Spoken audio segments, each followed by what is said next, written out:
संयोगिता के लिए। स्वयंवर रचा गया। अब संयोगिता इसी स्वयंवर से लेके चले गए। संयोगिता कौन? पृथ्वीराज चौहान। संयोगिता इस स्वयंवर में ना संयोगिता को लग रहा था कि पृथ्वीराज चौहान भी आएंगे, तो उसने कहा कि बवाल का मतलब ही नहीं, हम स्वयंवर में जाके पृथ्वीराज चौहान को क्या कर लेंगे, सेलेक्ट कर लेंगे।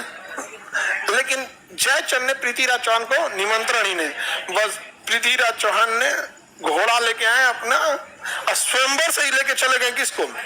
संयोगिता। तो अपहरण ना हो गया। तो ये जयचंद ने कहा कि तो अपहरण है। जयचंद ने क्या कहा? अपहरण है।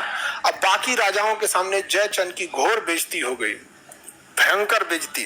अब ये इतना खतरनाक बेइज्जती था ना कि जयचंद और पृथ्वीराज एक दूसरे के क्या हो गए? विरोधी। इसकी भनक लग गई किसको? गौरी को। तो गौरी ने कहा ये बात है, चलिए हम लोग मिलके मारते हैं। तो गौरी जाके किसे मिल गया? और ये दोनों मिलकर तराई के द्वितीय युद्ध में किसे मार दिए? तराई का द्वितीय युद्ध। तराई का द्वितीय 1192। इसमें जयचंद और मोहम्मद गौरी एक हो गए और किसे मार दिए? पृथ्वीराज चौहान को। पृथ्वीराज चौहान को। जयचंद सोचिए यहां पर आगे बढ़े। जयचंद, अब जयचंद जो था उसने पृथ्वीराज चौहान को क्या कर दिया? मरा दिया यहां पे। अब आया चंदवार का युद्ध। कौन सा? चंदवार का युद्ध 1194। 1194 मोहम्मद गौरी ने इसमें जयचंद को मार दिया। किसे मार दिया? जयचंद। किसे मार दिया? जयचंद को। जयचंद ने कहा कि धोखा देते हो तुम धोखेबाज हो। तो मोहम्मद गौरी ने कहा कि जो अपने दामाद को मरवा सकता है वो ईमानदार। मोहम्मद गौरी यही ने कहा कि जो अपने बेटी दामाद का घर उजाड़ सकता है वो ईमानदार। हम कब से भाई, हम तो यो बाहर से आए हैं, हम तो कुछ भी करेंगे तो हमारे लिए इलीगल है। दोस्ती करे, दुश्मनी करे, कुछ भी करे, हम तो बाहर से आ रहे हैं यहाँ पर। अच्छा खुद से सोच के देखिए, जब तुम्हारा बेटी दामाद के नहीं हुए तो तुम पे भरोसा कौन करेगा? मोहम्मद गौरी तो 2 साल घींचियो ले गया, 2 साल नहीं घींच ले गया। आपको कभी विश्वास होगा जो व्यक्ति अपने दामाद को मरवा दे, बेटी का घर उजाड़ दे, वो आदमी पे आप भरोसा कर पाएंगे? तो पृथ्वीराज चौहान ने, मोहम्मद गौरी ने जयचंद को भी क्या कर दिया? निपटा दिया। कहा कि जाइए। समझ में आ गया कि नहीं आ गया? यहाँ पे अब पूरे एरिया को लूट लिया कौन? मोहम्मद गौरी। मोहम्मद गौरी और धन दौलत पूरा लूटा मोहम्मद गौरी। मोहम्मद गौरी को भारत में अच्छा नहीं लगता था कि पहाड़ी क्षेत्र का व्यक्ति था ना, इसको पहाड़े पे ठीक लगता था। भारत का मैदानी समतल एरिया था, इसको ठीक नहीं लगता था। तो मोहम्मद गौरी पूरे एरिया पे लूट लिया और चौहान वंश का क्या कर दिया? अंत कर दिया। समझ में कि नहीं? मोहम्मद गौरी को सबसे पहले सोलंकी शासक भीम द्वितीय ने पराजित किया था। भीम द्वितीय ने पराजित किया। मोहम्मद गौरी को कई बार पराजित होना पड़ा था। यहाँ पे मोहम्मद गौरी तराई के प्रथम युद्ध में पराजित हो गया। तराई के प्रथम युद्ध में पराजित हो गया, लेकिन तराई के द्वितीय युद्ध में जयचंद से मिलकर किसे हरा दिया? पृथ्वीराज चौहान को। पृथ्वीराज चौहान को। समझ में आ रहा है? अब सोचो, राजा महाराजा लोग का तो पता ही नहीं चल रहा है लाल पीला हरा के चक्कर में, तो तुम लोग बेरोजगार किस डेक्ची का मसाला है? हाँ? राजा महाराजा संयोगिता भी मृत्यु हो गई। राजा महाराजा रानी सुसाइड करेगी या फिर उसको उठा ले जाएगा सब, या जौहर कर लेगी या मार देगा सब। यही होता था यहाँ पे। समझ में कि नहीं? राजा महाराजा की जिंदगी जितना दिखने में अच्छा लगता है ना, उतना होता नहीं है। जितने बड़े ऊपर पोस्ट पे जाएंगे, जिम्मेदारी और रिस्क उतना ज्यादा बढ़ते जाएगा। समझ में कि नहीं? आपको क्या लगता है? बड़े इंसान को बहुत रिस्क होता है। आप अपना जीवन सामान्य जी सकते हैं। सोचिए अगर कोई प्रधानमंत्री है, अगली बार सपोज चुनाव में हार गया, तो फिर सड़क पे घूमे गए प्रधानमंत्री, दूसरा कौन काम कर पाएगा? वो आप कुछ काम कर, किराना की दुकान खोलेगा तो क्या कहेगा? प्रधानमंत्री थे, किराना की दुकान खोल दिया। लोग उसको जीने ही नहीं देंगे। यहाँ पे कुछ भी नहीं कर सकता। मान के चले फॉर्म भरेगा यूपीएससी का, प्रधानमंत्री यूपीएससी पीटी फेल हो गए, जिंदगी मार डालेगी उसका। यार तो एक प्रधानमंत्री के लिए कितना मुश्किल है यार, बहुत टफ काम है वहां पे। समझा? ये नहीं मुख्यमंत्री के लिए कुछ कर पाएगा? खेती करेंगे बैल के साथ घूम तो खेत में तो चले थे यार, दिन गिर गई लेकर यार, तो बड़ा उटपटांग चीज हो जाता है। आगे बढ़े। चंदवार के युद्ध में मोहम्मद गौरी ने किसे हरा दिया? तराई के द्वितीय युद्ध में किसे हरा दिया? तराई के प्रथम युद्ध में हार गया। क्या मोहम्मद गौरी भारत में बसना चाहता था? नहीं बसना चाहता था। भारतीय इतिहास में टर्निंग पॉइंट हो गया तराइन का द्वितीय युद्ध। टर्निंग पॉइंट, जो लुटेरे थे ना, उनको रोकने वाला भारत में कोई नहीं था। वो एक किस्मत शायद कहिए कि मोहम्मद गोरी भारत में रहना ही नहीं चाहता था।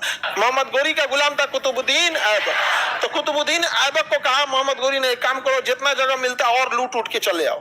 तो यह दिल्ली उल्ली सब लूट लिया, दिल्ली लूट लिया, अजमेर लूट लिया, जहाँ सब लूट उठ ले लिया। कौन? ऐबक। गौरी ने कहा कि हमको भारत में मन नहीं लगता, पैसा लूटो और वापस चलाओ यहाँ पर। तो पैसा ऐसा लूटा, और जो ऐबक था ना, वो मोहम्मद गोरी की बेटिया को फंसा लिया। जबकि ऐबक गुलाम था। ऐबक को मोहम्मद गोरी ने खरीदा था।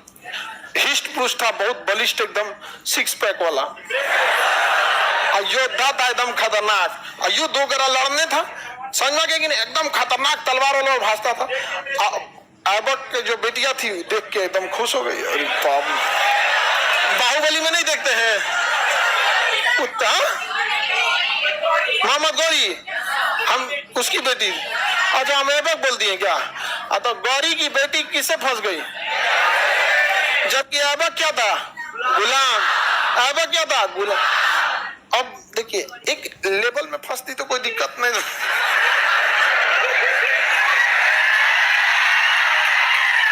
लेकिन ये सब जो चक्कर होता है ना, ये अच्छा खराब अमीर गरीब नहीं देखता है, ये देखता है कि कहाँ आपने समय व्यतीत किया। अब आप पटना रहते हैं, बिहार रहते हैं, तो आपको कोई जापान की महिला थोड़े पसंद आने वाली है। गाँव वाले, गांव अगल बगल जापान में,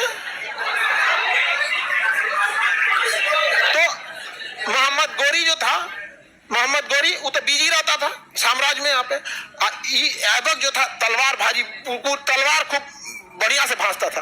तो गोरी की बेटिया को यही सिखाता था, तलवार ऐसे पकड़ो, भाजो। यहाँ पे फिल्म में देखेंगे ना, तलवार ऐसे भाजेंगे, फिर दोनों देखने लगे। समझ आ गया कि नहीं? दोनों घोड़सवारी सिखाएगा, एगो घोड़ा पे बैठेगा, घोड़ा हाँ ऐसे ऐसे, फिर दोनों देखने, घोड़ा चल रहा है, घोड़ा जा रहा है आगे।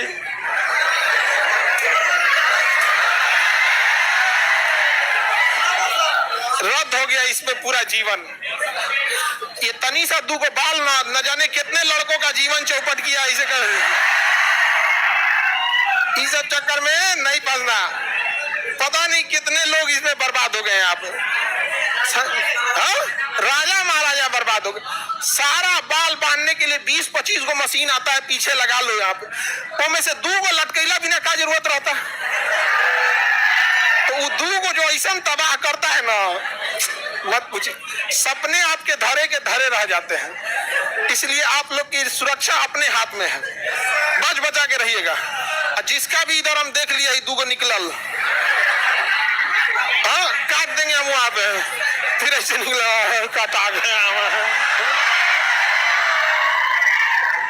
समझ कि नहीं गया? यहाँ पे लकड़ी उकड़ी आता है, दुकान जी को मशीन उशीन दुकान जी आता है, बांध लिया करो लोग उसमें। एगो बटुआ आता है, बटुआ गांव में जो ना पैसा रखा जाता है ना, बटुआ, बटुआ आता है, बलवा रख के बटुआ में रख के बांध दिया जाता है। तो उसे में एगो बटुआ रख लो और उसको बांध लो नारियल के रस्सी से, इसे एकदम चौड़ के एकदम। बताओ, एकदम आप लोग बच बचा के रहिए। शिकारी आएगा, जाल बिछाएगा, फंसना नहीं है। समझा गया? तुम लोग बच बचा के रहना इस चक्कर में।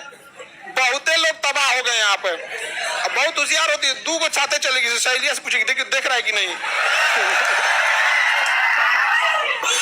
सब चक्कर में नहीं पड़ेगा। अभी आप लोग को फोकस करना है किसमें? पढ़ाई पे। और लड़की लोग, लड़का कितना बढ़िया बढ़िया बात बोले, कभी भरोसा नहीं। बस इस कान से सुनिए, उस कान। वो गंगा में उतर के बोले ना कि हम बहुत अच्छा है, तो हाँ हाँ हाँ तो बहुत अच्छा। 100 चूहे खा के बिल्ली चली हज करने। इस सब पे ज्यादा भरोसा नहीं। चलिए अब ध्यान से समझिए। ऐबक के गलती से गौरी एकदम आग बबूला हो गया। कहा कि चट्टा कहीं का, तुम गुलाम होके हमारी बेटिया को कैसे फंसा लिया? तू कह रहा है कि हम अकेले थोड़े फंसाए, वो फंसले हैं। तो एकदम तलवार निकाला और कहा मार डालेंगे ऐबक तुमको। तुरंत आ गई उसकी बेटियां, खबरदार आपको मेरे लाश से गुजरना होगा। बेचारा फिल्म में देखते होंगे ना, दही में दम नहीं है, हीरोआ को छाप लेगी, तुम्हें मेरे लाश, अरे ये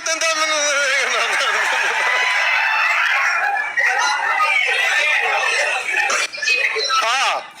अब देखिए ध्यान से देखो, ये खजरा का हमेशा क्वेश्चन अलवल रहता है यहाँ पे। ये क्या कह रहा है, इसको अभी भी चिंता ऐबक की नहीं है, याल्दोज और कुबाजा की है। कह रहा है कि ये को बेटी दिखा